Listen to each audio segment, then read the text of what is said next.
I'm a motivational speaker for mental health who's busy delivering live and virtual presentations to a variety of events and organizations.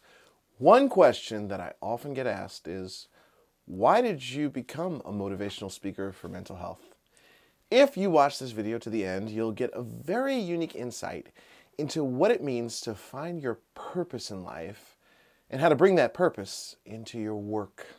Thank you for taking a moment to watch this. My name is Mike Veny, and on this channel you will find peace of mind through the gift of emotional wellness.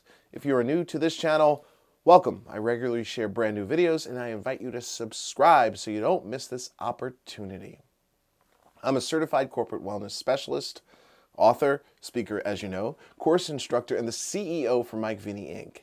Since 2011, I've been a motivational speaker for mental health. It started out as part-time work and quickly became full-time work. Here's why I got started on this wild journey. First, you should know this about me. I'm about to admit this on video. I don't like motivational speakers. I don't. Oftentimes, to me, they feel very fake.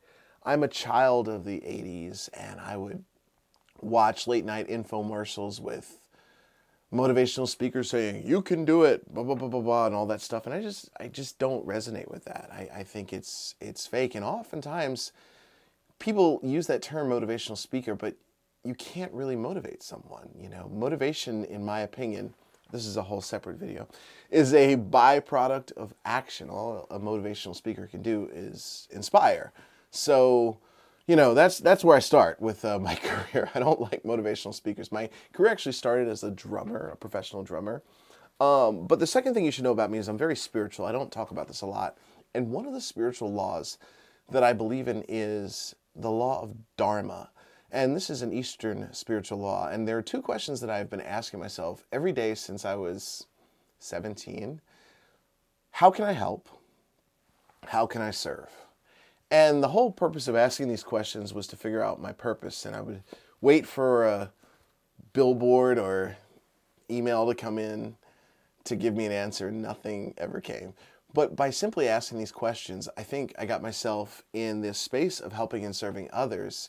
And looking back, over time, the answer revealed itself to me. Another question that I ask myself often is, what are my natural gifts? You know, if you ask people what they want to do in life, they can tell you, oh, I dream of doing this, or I'm passionate about this. But you ask people what their natural gifts are, and a lot of people don't know. I realized for me early on that one of my natural gifts was playing the drums. Another natural gift of mine was speaking. Whether or not I liked it, people would tell me I have a nice voice, and I really can't stand the sound of my voice, but that's okay, maybe because I just have to hear it all the time at this point.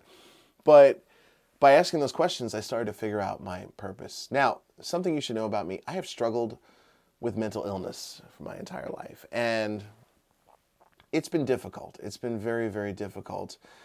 Mental illness doesn't look like anything. People think, you're supposed to talk a certain way, or maybe appear or show up in the world a certain way, or have a certain financial situation. No, anyone can experience mental illness. And that's on a spectrum in and of itself. Again, another video to talk about.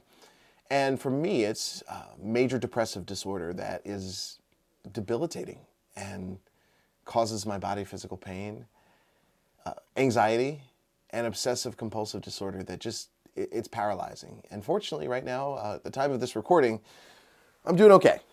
In 2011, I had a breakdown. I was that person on the streets. I was just disassociating. I didn't know what was going on. And panic attacks, and I was spiraling. I was just losing touch with reality. And I'll admit it and say I wanted to die by suicide. And I reached out to this woman named Cheryl, who I knew worked in mental health, and I needed help. So I said, can you help me?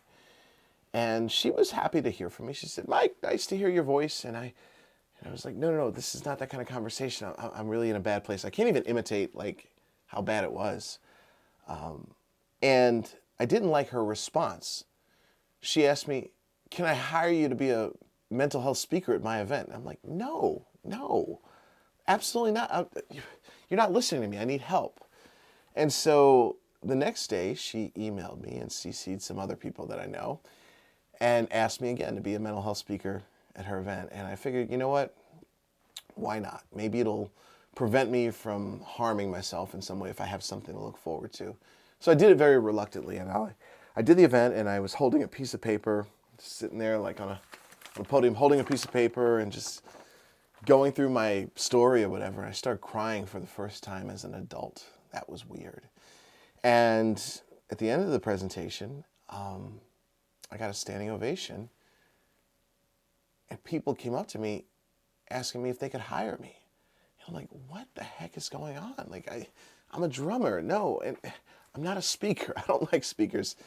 And, you know, that's really how the journey began. If you have any questions about my journey, please comment below and let me know. But the most important one, or the most important thing that really hits at the why, is the hedgehog concept. So after this event that I spoke at, the hedgehog concept, by the way, was introduced by Jim Collins in his book, Good to Great, where he argues that truly great companies are oriented around a hedgehog concept. And it's basically 3 questions. What are you deeply passionate about? What drives your economic engine? And what can you be the best at in the world? So I was driving the car one day, I'll never forget this day, and I asked myself those questions. And I allowed myself to just answer it honestly. So the first one, what are you deeply passionate about? At the time, it was mental health. I mean, I wanted to stay well. And things were so bad, I was suffering that, you know, I said to myself, no one should have to suffer like this. So that was my question. What are you deeply passionate about? Mental health. I just want to stay well. I don't want others to suffer. Then the next question, what drives your economic engine? At the time, it was drumming and teaching drums, private lessons and workshops, and I was a performer. And I also ran a business, so I was self-employed for most of my life, actually all of my adult life. So I realized that was driving my economic engine. And then I asked myself the question, what can you be the best in the world at? Woo, this was tough. This is where I had to go back to my gifts, the Dharma questions, where I said, you know what? I'm not the best drummer in the world. I'm not the best speaker, but what if I put them together? And what if we put my mental illness in there? So I combined my mental illness with speaking and drumming and basically had a very unique product right there. And that's why I became a motivational speaker for mental health. And also, I just want to say this, I did it as a promise to myself to hold myself accountable to my own mental health, because oftentimes when you are on this mental illness journey, it's easy to slip. Maybe it's going off of your medication or something major happens in your life that triggers you and you spiral. So I said to myself, this is going to be a hack. I'm actually going to become a speaker professionally for the rest of my life, or as long as I can do it, I should say, because this will hold me accountable to myself. So I'm busy delivering live and virtual presentations now, very full schedule. If you're interested in learning more about my presentations, I invite you to contact me through my website, www.mikeveny.com, or click the link in the description. Next, be sure to check out my video on how I became a motivational speaker on mental health. I just talked about why. I'm going to talk about how in this one. If you liked this video, please click that like button. Also, be sure to subscribe and share this video with your friends. Thank you, and I'll see you in the next video.